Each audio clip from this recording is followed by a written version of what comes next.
Hi there, my name is Mrs. Jenkins. Today I wanted to take a look with you at lines and their equations. Now let's start off with two very obvious facts. Every line is represented by an equation, and every linear equation graphs into a line.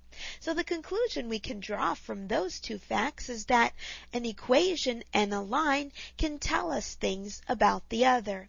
If you know an equation, you can see characteristics of the line.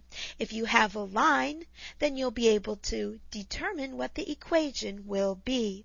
Now, a lot of it depends upon the form of the equation with which you're working. Equations can be written in several different forms. We're going to look at two different forms. The first form we're going to take a look at is one of the most common, and that's the slope-intercept form. When you're working with slope-intercept form, your equation is written where y equals mx plus b. M, the coefficient of x, well, that's your slope. B, the constant, that's your y-intercept.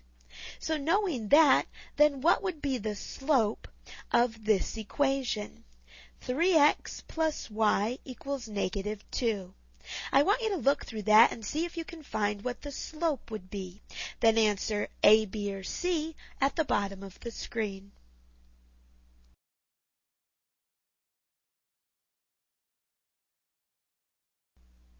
To determine what the slope is going to be in this example, we want to get y equals, which means we need to subtract 3x from both sides. So y equals negative 3x minus 2. Remember, our slope is the coefficient of x, and in this case, that would be negative 3.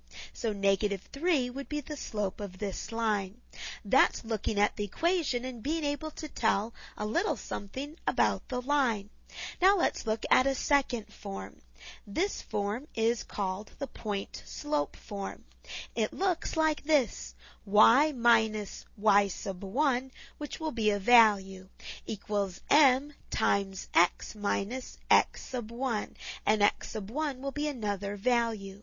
Now when you're working through this problem, once again, m is going to be your slope.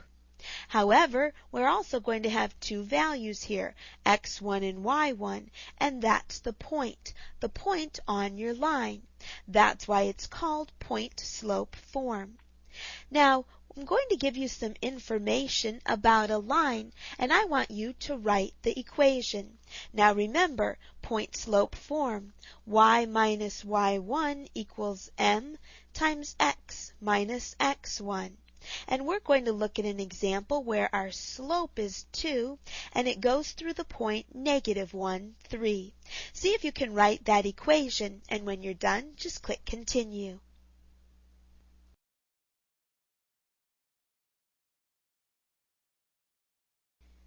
We'll start off with y minus y sub 1. Our y-coordinate on our point is 3. So we have y minus 3 equals. Our slope here is 2. So our slope here will be 2 in place of m. Then we have x minus the x-coordinate, and our x-coordinate was negative 1. So that'll make that x plus 1. And this is the equation that you should have ended up with there. Good work in working through those problems, but if you need any more help on your algebra homework, equations, lines, or other topics, you should sign up at Nutshell Math. I hope to see you there.